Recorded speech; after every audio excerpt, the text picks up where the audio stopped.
My name is Pauline Kirk. I'm talking a little bit about home, and I focus very much on memories of my childhood home. And in fact, I had two homes in effect, and I always regarded myself as having two homes. One was the one I lived in most of the time, which was in Quintan, which was a rather sort of nice suburb of Birmingham, though we weren't in the nicest part. We were in a little 1930s semi, but Quintan generally was a better part of Birmingham, and we thought we were. My other home was my grandmother's, my grandparents, which was at Bewdley on the River Severn. And my parents spent an awful lot of time there. And in fact, I lived there for a while, for about 6 months when I was very young, because I was very ill. And so we lived down there where I convalesced. Bewdley was for me freedom. Quintan was behaving myself, going to chapel, working hard at school, getting through 11 plus, getting to grammar school, achieving, all the rest of it. And I wasn't only one. So I was never lonely. Don't think I felt lonely at all, but I was very self-sufficient and with adult company quite a lot. So at my Quintan home, when I wasn't at school, I was occupying myself a lot with imaginary stories in my head. And I used to write these at night in my head and walk a lot. I've always walked a lot. And in those days, it was safe for a young girl to just go a walk. So I used to walk from Quintan right the way up into an area that was called the Lesos, which was once a stately home, and with beautiful rivulets and little walks and so on, all now pretty decayed. So it was really nice atmosphere. I spent a lot of time up there on my own and would walk back in time for tea. I had one good friend usually, and it was usually a case of me and Mary, or me and Maureen, or me and Pat, depending on the time of my life. But I didn't have terribly many friends. When I was at Bewdley, it was right then in those days on the edge of the Wire Forest. And so I used to walk right up Wire Hill, across the main road at the top and into the Wire Forest. I didn't get lost. I used to find my way around, and then again come back when for tea. And I can remember my mother worrying once and overhearing my granny saying, "Oh, she'll come back when she's hungry," which I used to do. So these two homes for me ran in parallel, and they were really sort of different sides of my life. And I even went to two coronation parties, which was a tiny one, because I was eligible. I'd lived so much at Bewdley that I was eligible for theirs. And I was also eligible for the Quintan one. So I went to two parties. And I think I've kept those two veins of my life ever since. And the love of being outdoors, freedom. I find cities quite oppressive with that side of me. The other side of me finds them interesting and exciting. But I have two homes, mentally and I had physically.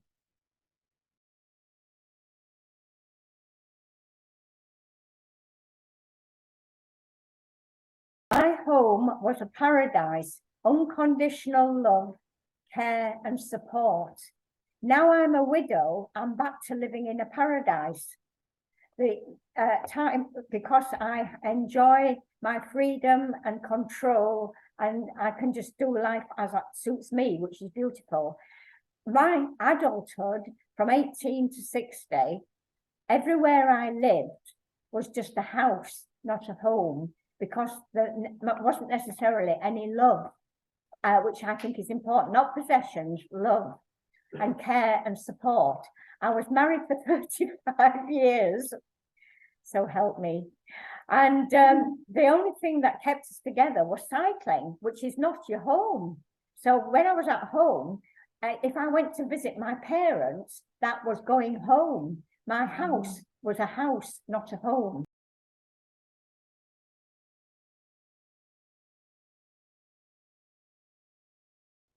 What is home? Where is home? Home is where the heart is.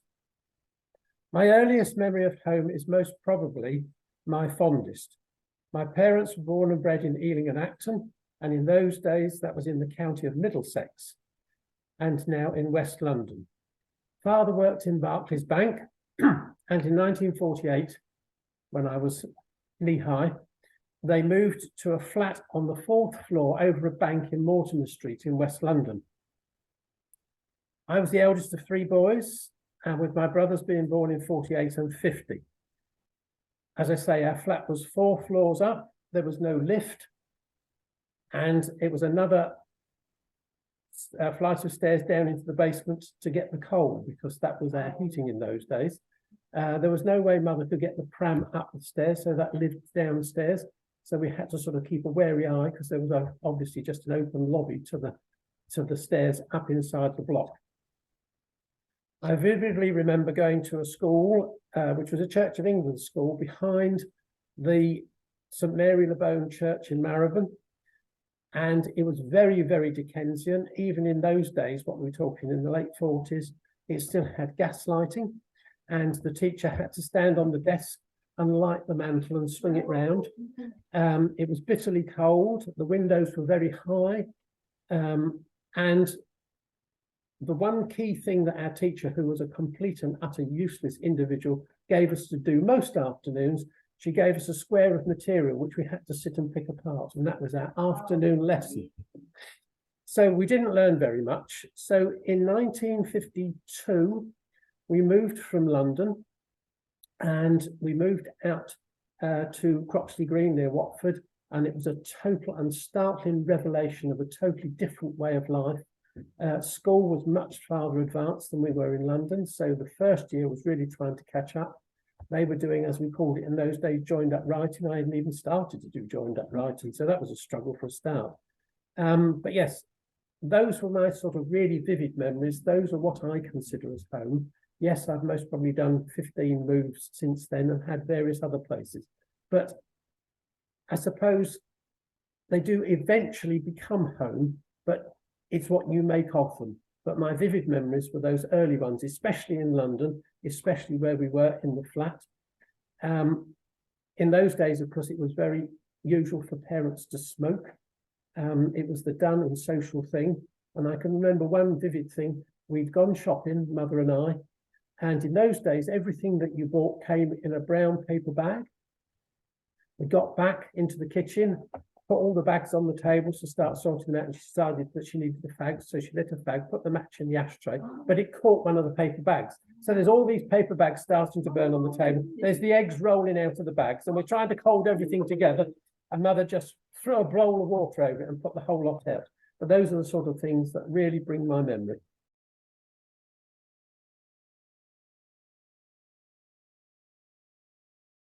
My name is Rose, and this is my hometown, York. I was born here and brought up here.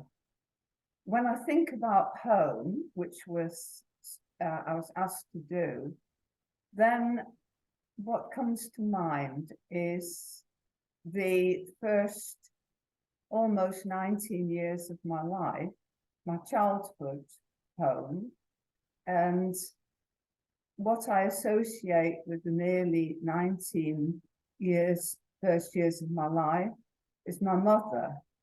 When I think about home, I think my childhood home. I think about my mother.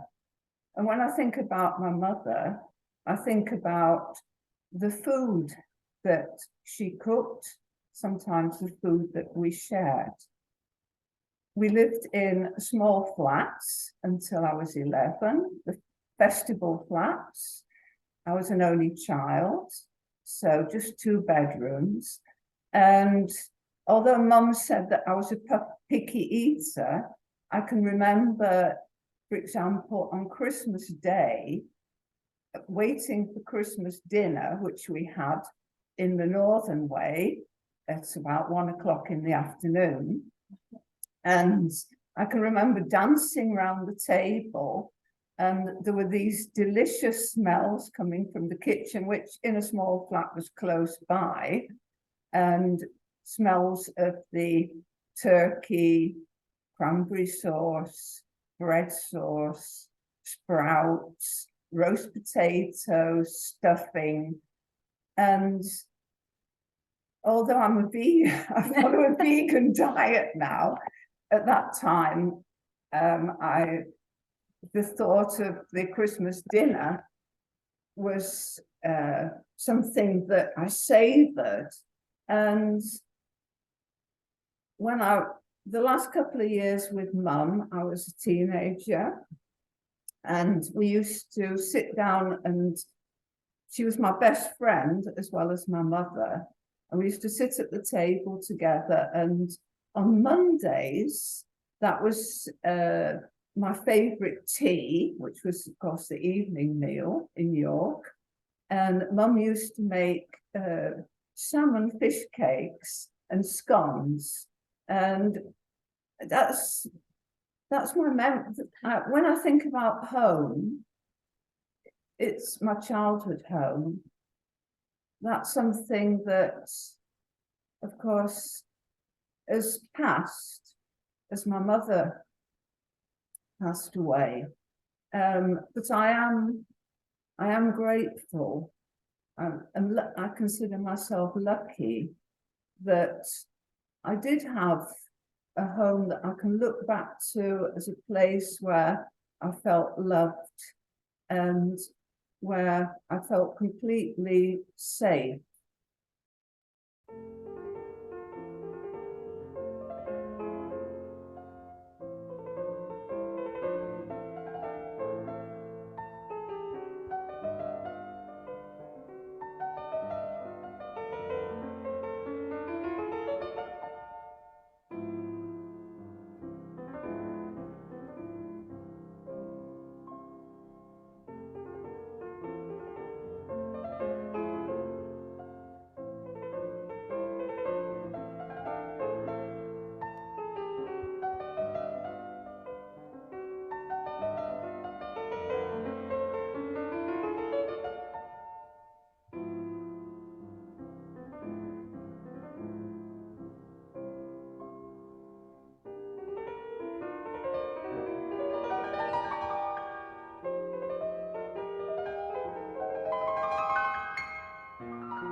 I'm talking about my life as an adult now.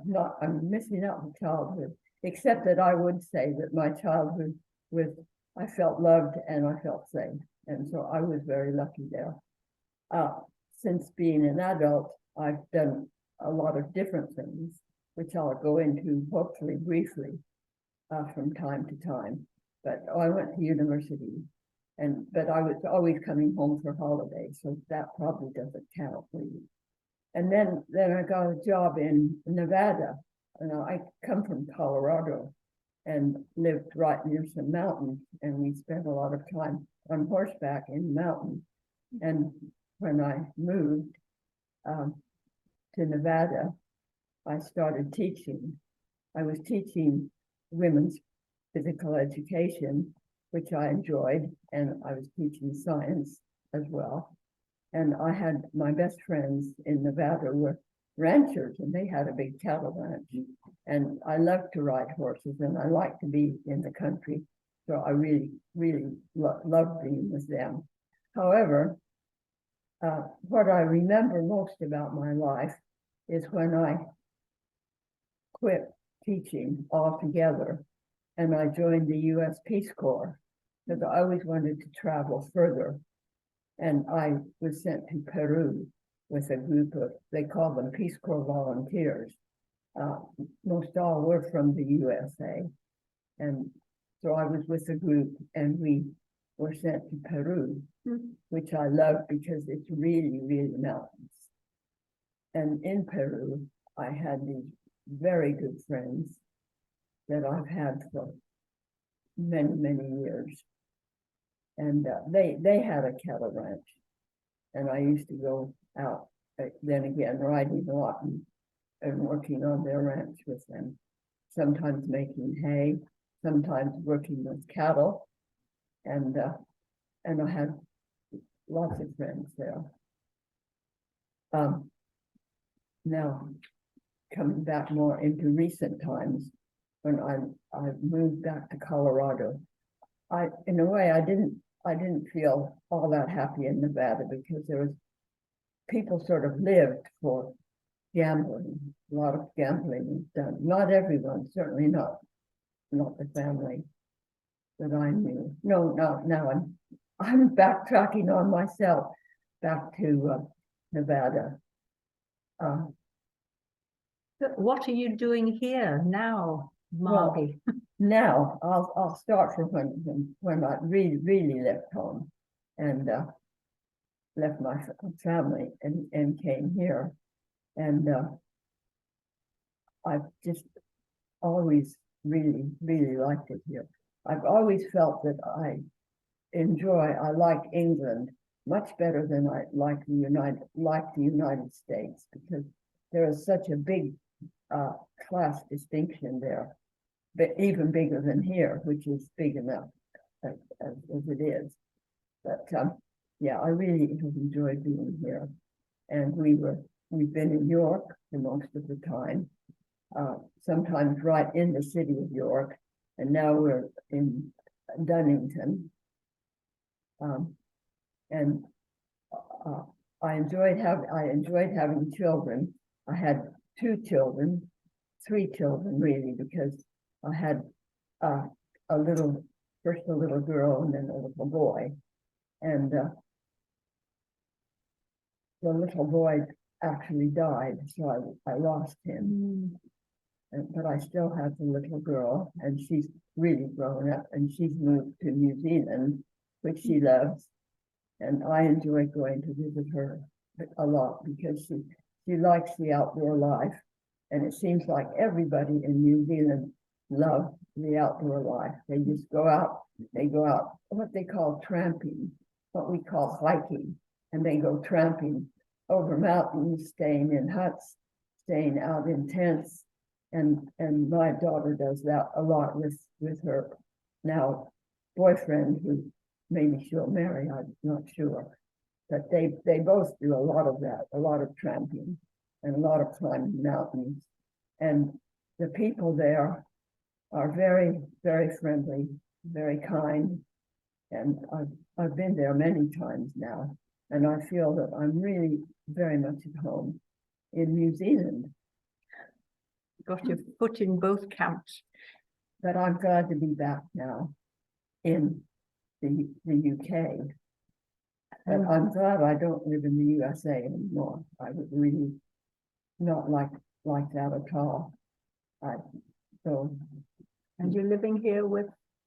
I'm living here with my husband, and our daughter is still in New Zealand, and our son, well, is no more. But I still visit my daughter, and she's coming to see us in May. Excellent. And she'll be here for a while. Excellent. And she travels around a lot because she's got friends all over the place.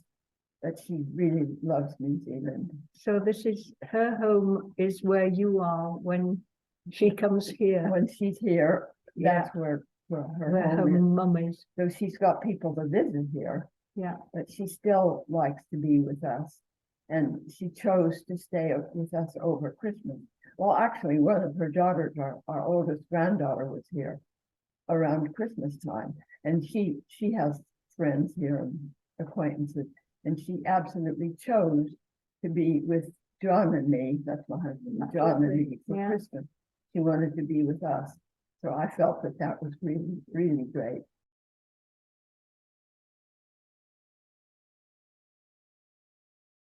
Thinking about home,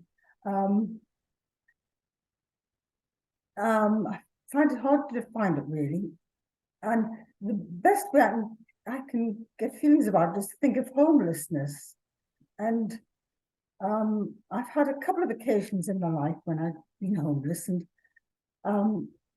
one of them was absolutely devastating. It was in my late 20s. I was squatting with a group of women in a house in Caledonian Street in London, King's Cross, when the council had evicted everybody from this slum area. The idea was to redevelop King's Cross, but they left the whole area empty for a long time. And with these old Georgian houses, which were going to be kept, but they were totally empty and beautiful houses. So we occupied two of them. And until the council were developing, we moved out. It was a protest against homelessness, really.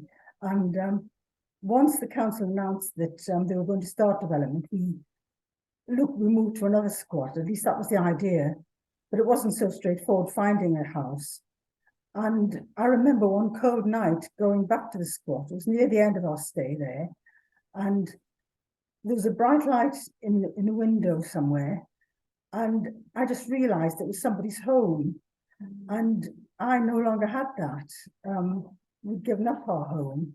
And I felt devastated.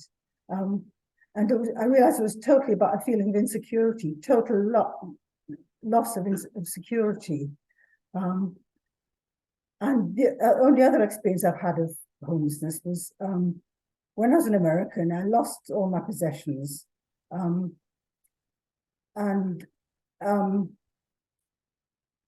was staying with a group of women in the Midwest in Iowa City, and they all rallied round me. And because I felt dreadful the first time I realized all my possessions had gone missing. And I didn't feel remotely homeless. And I realized it was because I had this group of people around me. It was about security. It wasn't about the roof over my head. Because I've lived in a lot of different places, and it's literally been just somewhere I put my head at night very often, you know.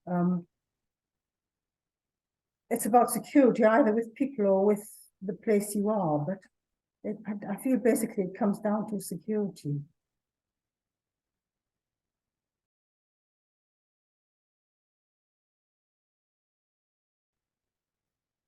Hello, my name's David Roberts, and I wanted to talk about my adult home. My mother and I moved into 19 Bransholme Drive, Clifton Moor, York, on the 29th of July, 1994, which was a hot sunny day. The house had only just been completed, and it didn't have a garden. We planted one shortly afterwards, and we also planted 2 trees in it as well. One was a plum tree, and the other was a crabapple tree. Birds used to build their nests there, and on one occasion, we even found a budgerigar sitting on one of the branches of the trees there.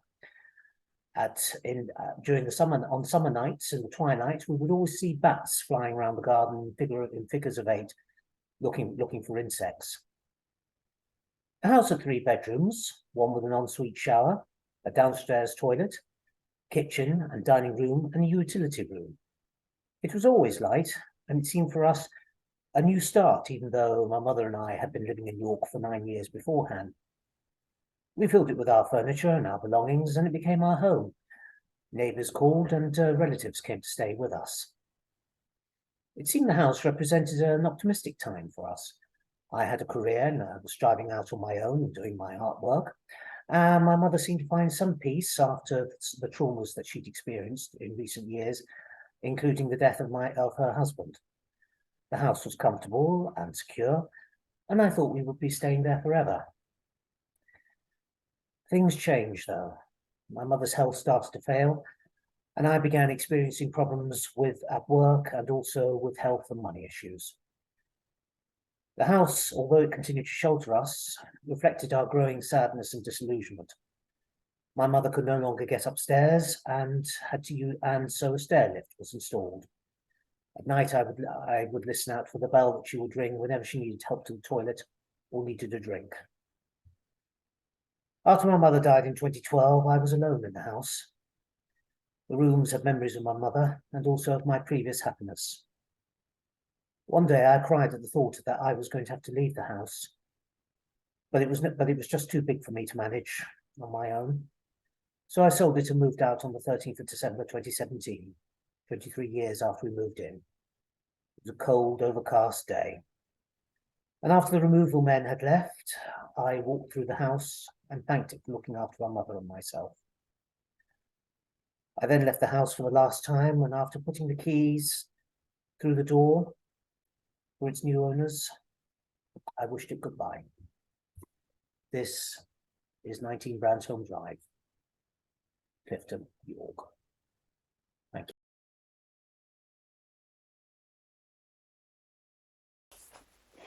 Hi, I'm Fran.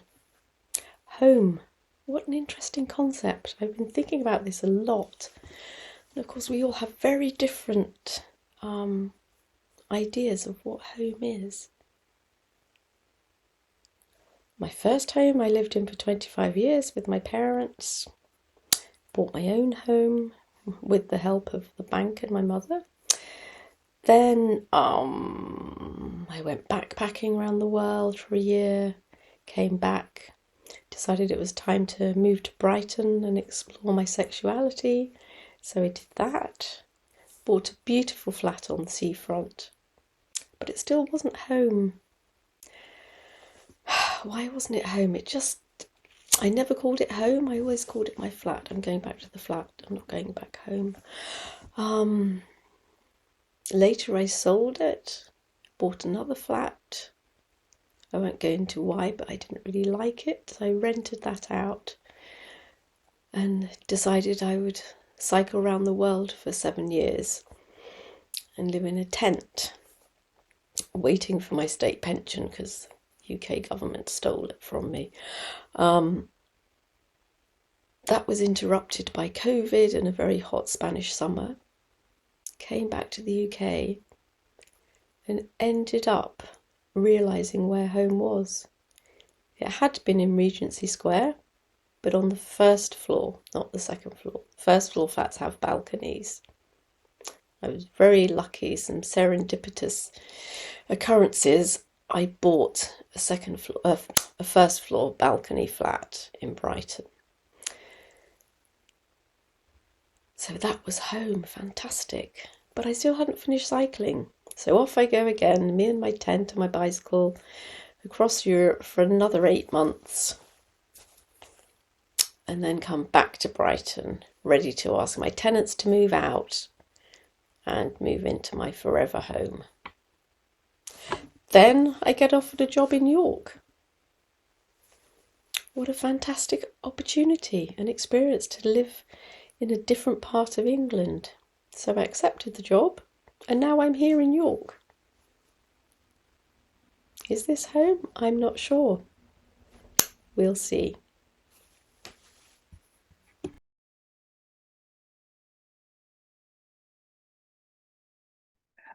Well, I don't really have anything prepared, but I did start thinking this morning about home and what it means and this sort of thing of periods, and thought that my thoughts sort of went back to that transition between the family home and my adult homes, and I've had a lot of them. Partly because I'm a bit of a rolling stone. I don't gather moss, and I've, there's always, I'm very in the present. So I had, my first thought is really that home is where my toothbrush is. I don't have a strong attachment to place. Particular people. I've got attachments to lots of different people that have sort of often been part of my homes. So, my first home outside of the family home was a shared house in Sydney, and at that time rents were cheap, and it was very common for students to sort of rent a house together, and that began the series of a network of houses and friends that I moved between for 8 years while I was, until I finally left Australia at the end of my student years. And it wasn't so much the building, but the network. It was a family of unrelated people that we, of our own choosing. And we explored the world together, sort of working out, what the world meant, I suppose, over many cups of tea around the kitchen table, or a variety of kitchen tables, and I'm very glad to say that many of those people have remained part of my life, so that when I went back to Australia and back to Sydney in 2008, after more than 20 years in the UK, many of those people were still there and still friends and still part of that wider family network, which is what I think of as home. Mm.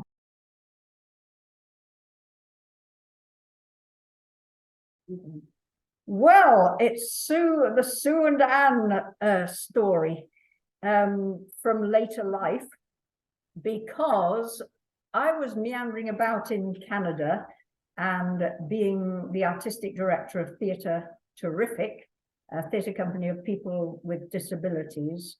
And we, for 9 years, I was doing that for 9 years in Vancouver.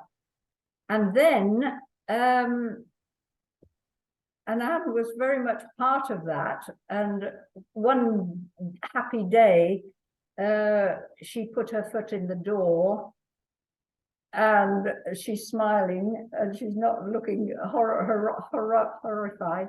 Anyway, she put her foot in the door, and she became the stage manager, and she acted in all the shows and drove the van, and we performed to 25,000 children a year throughout British Columbia. And this Theatre Terrific was the way that we came together. And I was living in the home of a lecturer at the university, first of all. Then my mother died, and my father came over, and we rented a house up near Anne. So I'm now living in a rented house with my father. And then he went home to England, and I moved into a little flat in a huge building overlooking the park and down to the sea in Vancouver. And meanwhile, Anna's got her own story, because at a certain point, I moved in with her. I'll just give you a bit of background. I was born in 1940 in Winnipeg, which is the center of Canada. And 6 weeks later, I was adopted. I had a wonderful, wonderful, happy childhood. And when Rose talked about the smells of cooking and everything, and I hadn't thought about that, but that was a huge thing in my upbringing, with Mum always baking bread and scones and everything. It was wonderful. The only thing that was not great during my childhood or teens was that my dad died at home when I was 15 in 1956. Anyway, I went on to get married in 1966, and the next day moved to Vancouver and had 3 children under 4. And in those days, the mothers didn't work outside the home. So it was really great. I loved being at home with the kids, but I wasn't happily married for most of the time. So in 1986, I decided I've always wanted to take acting lessons. And so I thought, well, I'm going to do it. So I did it. And 4 of us went to this audition, and the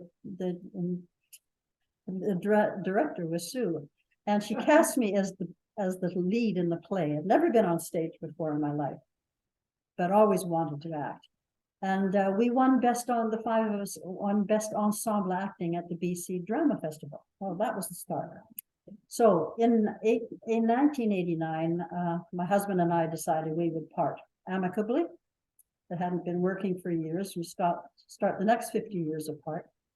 So I moved to an apartment, which again was sort of a stopping place, really. I was only there for 2.5 years. And I had my things around me, which was lovely, but I was basically on my own, which is the first time I'd ever lived in myself. And then in 1993,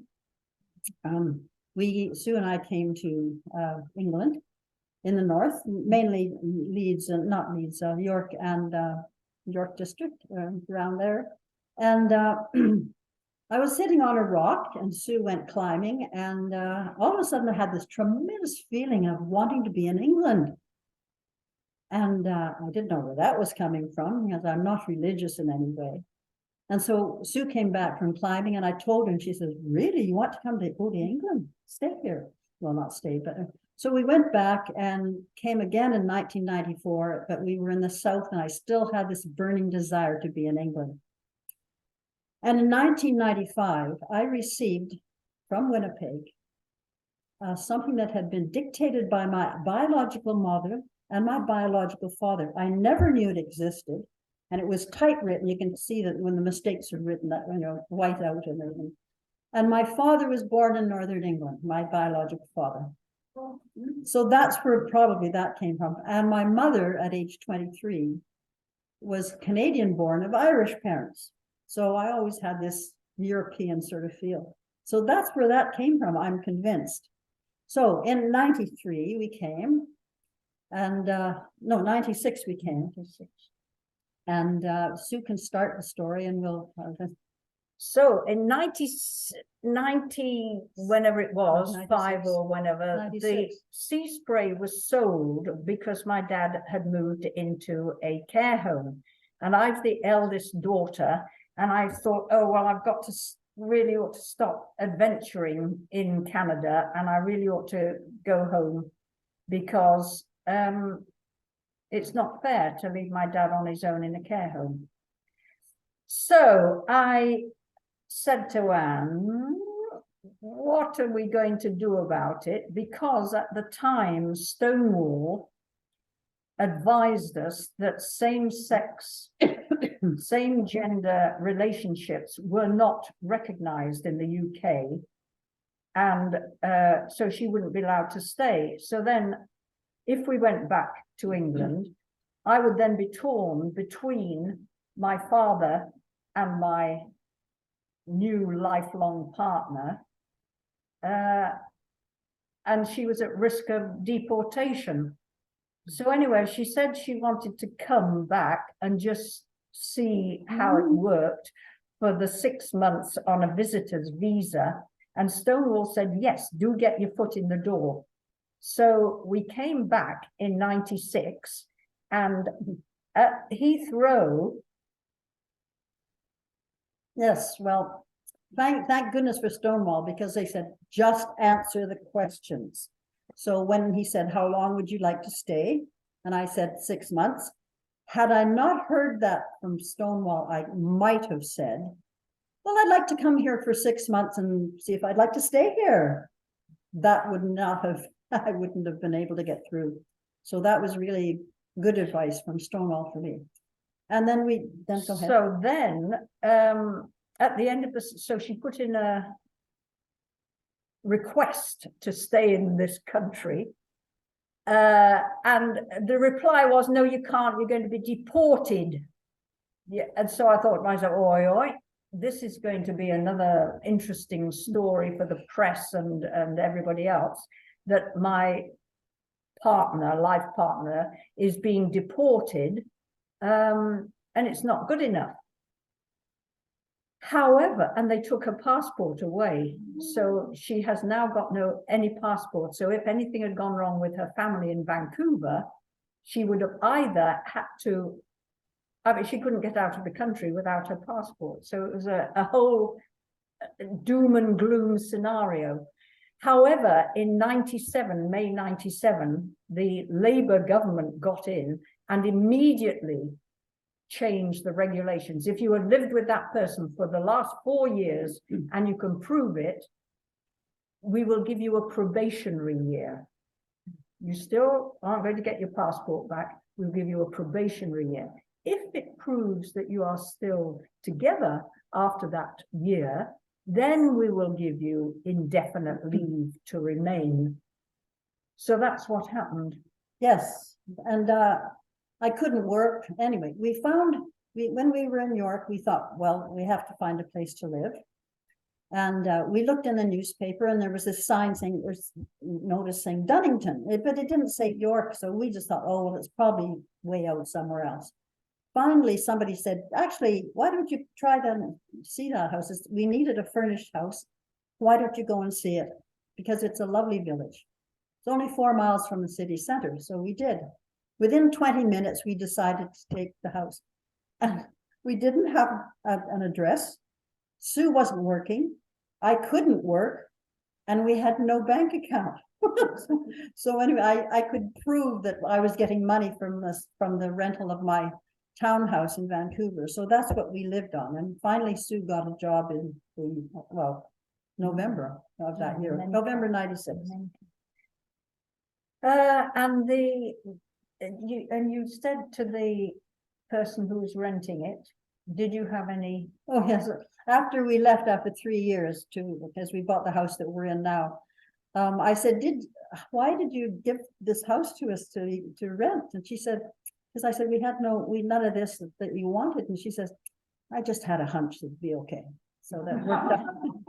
So we kept it up and, kept the house nice outside and everything. So, and then found our home now, where in Dunnington as well. Mm-hmm. And that feels at home. I have had people say to me, when I've gone to visit my children, and they're all in their 50s now. I can't believe that because I'm only 65.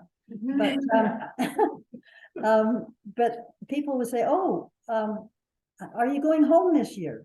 And I thought, I know what they mean, because that's, but home is here now. And if anything, I can't see myself going back to Canada at all, because this is my home now. And when we left Vancouver in 1996, none of the children were living there. They'd all flown the coop. So I'm very, very happy here. And having that ancestral connection now has really made a difference too. Mm-hmm.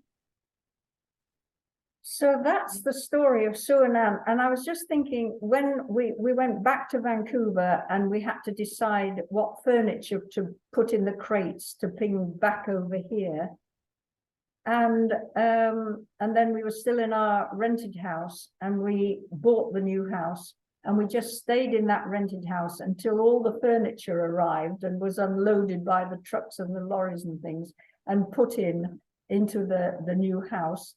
And then we finally gave up the rented house, but still that our new house in Dunnington didn't turn into a home until we had lived in it and organized everything and put everything and so on and so forth. And then there we were together in our new home. And this is it. And I just wanted to show you what my sister had. This is very Lovely. Just the Sue and Anne home with love in a loving heart. And in fact, that's what I think really makes us know that we're here for the long term and this is our home.